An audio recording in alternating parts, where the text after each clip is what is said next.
I am your creative, and I'm finally getting a chance to do our post-harvest shoot reflection. And I'm telling ya, it's been forever, so I'm gonna have a couple of spots where I can't remember things, but for the most part, I do remember a lot of what happened and the things that I learned, so I'm really excited to share it with you guys. So let's go ahead and get started.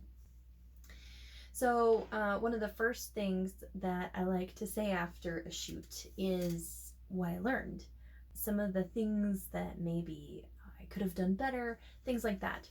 And I feel like every single shoot that I do, there is something that I end up learning that I had no idea about the last time I did a shoot. And you just keep learning things. Like you think that you've learned it all, and then something else pops up. So for this shoot, I learned that it is very expensive to get hair and makeup done. I think that I could really save myself a lot of money and my models a lot of money if I didn't require hair and makeup to be done by a professional, meaning that an HMUA or just an MUA or a hairstylist would come and do their hair, which is what I did this time.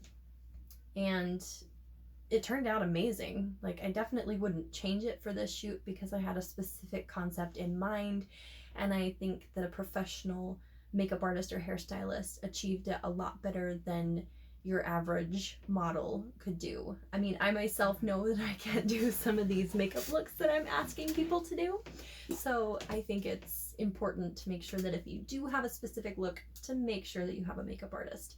But I just did another shoot and I did not have them do their makeup, or I had the models do their makeup and their hair instead of having a professional HMUA come.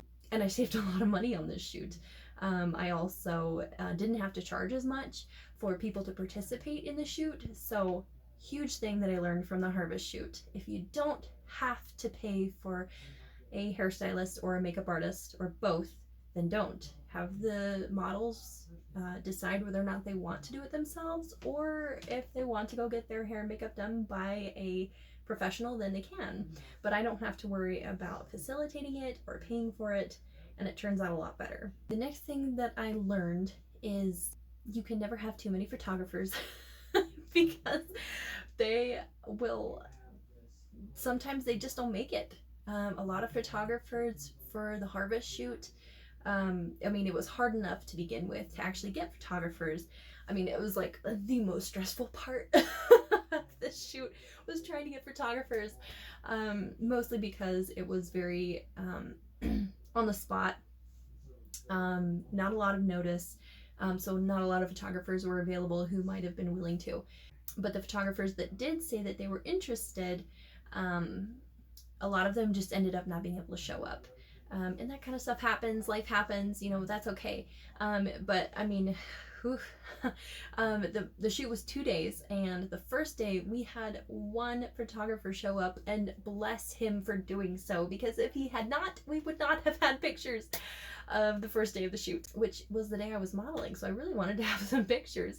But it was really, really nice to have more photographers on the second day of the shoot. I think we had 3. Which was a lot better. We have a lot more pictures, a lot of different views and ways that the concept was perceived. I just really can't emphasize enough how important it is to have multiple photographers. So next, how did the shoot actually go? Amazing. The shoot went as planned, and I couldn't have asked for better results. We did have one hairstylist on the second day who got sick. She wasn't able to make it, and so we had to call in some backup, which luckily I have an amazing sister who loves doing hair, and she came in and saved the day, and the hair turned out great. All of the props and everything that the photographers brought really added to the entire thing. It was just perfect. Like, I really couldn't have done this without all of the people and the creatives that contributed their time, their money, their effort. It just turned out beautifully. I wrote a short story for this shoot called Vishpala, the Harvest Queen, and I had all of the people that were part of the shoot read the short story before the shoot, and it really made a huge difference having them read it beforehand. If you guys are interested in reading this short story, I would love to share it with you guys. It's part of a larger series of short stories that are being compiled into one big one that I'm currently working on. But you can always private message me, DM me on Instagram at your_creative with a K. And I'd be happy to share it with you because it really added to the feel and just the energy. It really just made a huge difference for the photographers, the models, and it was awesome. So I'd love to share it with anyone who's interested.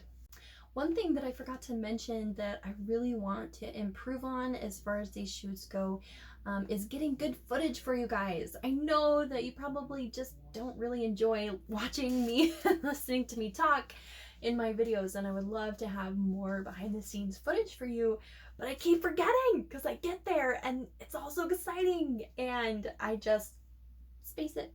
And sometimes I do get some footage and it's okay, or it's not really entertaining.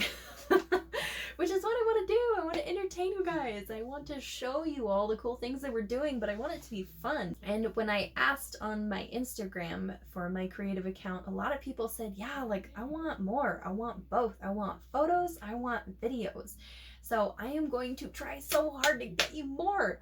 I am going to work on remembering to get good, solid, quality footage for you. Hello, I just wanted to hop on real quick and tell you guys how great today's shoot went. So today was Friday, day 1 of the harvest shoot, and I had the privilege of working with a great makeup artist, a great hairstylist, and 2 awesome models.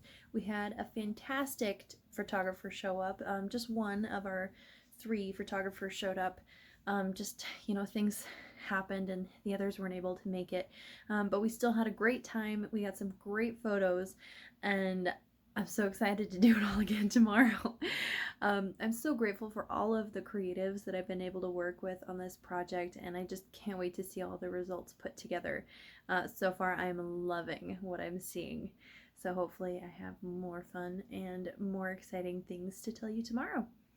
Last thing that I learned and that I need to improve on is my organization when it comes to finances. I need to organize my finances.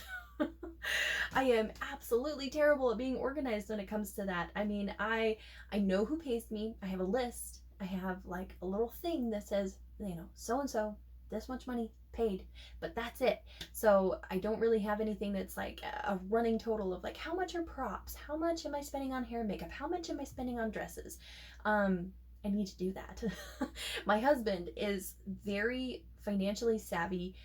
He loves spreadsheets, he loves math, and he sat down with me the other night and he was like, you gotta set up a spreadsheet for yourself or else you're gonna keep going over budget. And I don't want to keep going over budget. It's a painfully large number, the amount of money that we went over budget on this shoot. I will not mention it, but it is very, very large. So in order to make sure that doesn't happen again, I am going to set up a spreadsheet for my next shoot. All of that aside, it was a beautiful shoot. It turned out amazing, and it has already been published several times in several magazines, which is so cool. And I love seeing my ideas come to fruition, but I love it even better when someone from a magazine says, I like that. And I've got it posted on my saved stories on my Instagram account as well, so you can go check out the places where we have been published so far on there, and you'll have to let me know what you guys think of the photos that were published. A lot of them are getting published internationally, which is really cool. Finally, I want to go over just some of the fun behind the scenes footage that I did manage to get. I didn't get much obviously on the first day that I was shooting, so I apologize for that. There's not a lot of footage as far as that goes, but for the second day, I was strictly facilitating and I was able to get a little bit more footage for you, and it was so much fun. We had a photographer bring grapes from her backyard and they were so good. I'm pretty sure that we ate all the grapes before the photo shoot was over, and I'm not mad about it, and I don't think anyone else was either.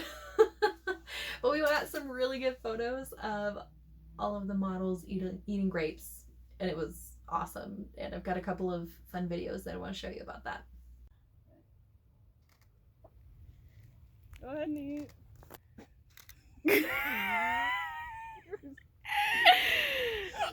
Don't.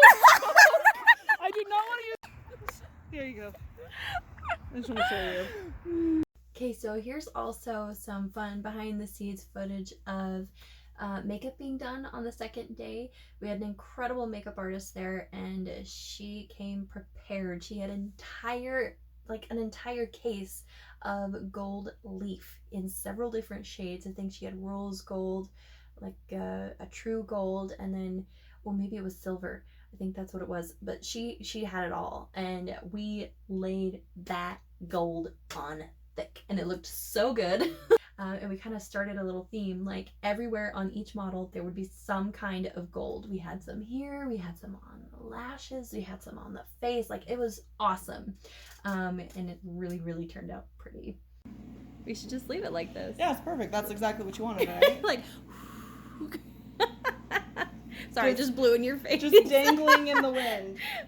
Here's one more short little blip of one of our models out in the field, which we did this in an alfalfa field that had recently been cut and was still drying. There were a few bales that had been baled up, which I was really crossing my fingers for, because I really wanted one or two or three or as many as they would give me, but it was not obviously mine, so I couldn't just order some.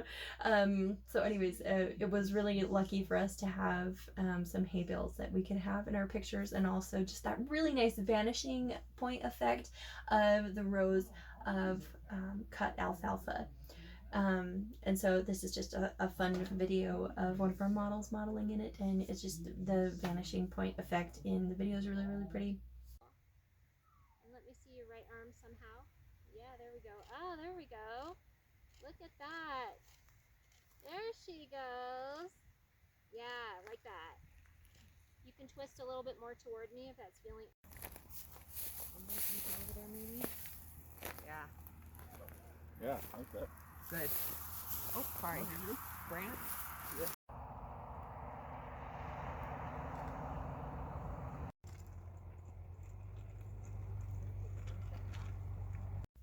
So last but not least, I would like to share with you some of the results. We are far enough post-shoot that most of the photos have actually been finished.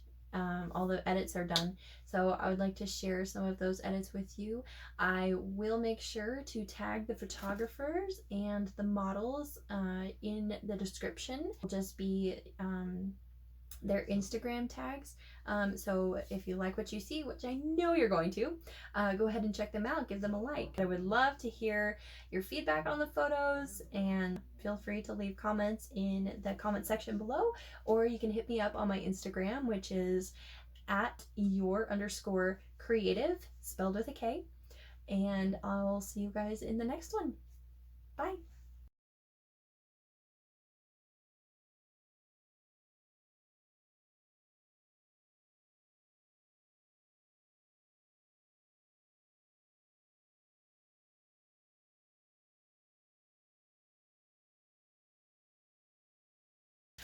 Bonus segment. I couldn't help myself. I just had to tell you guys about the upcoming shoot that I'm working on. And yes, I know I just finished my harvest shoot, but I can't help myself. I told myself I was going to take a break after the harvest shoot because it was exhausting. And even my husband was like, you really need to take a break. So I took about a week. I just couldn't wait. So anyways, I am planning a gothic bridals photo shoot, and it's going to be so dark, so epic.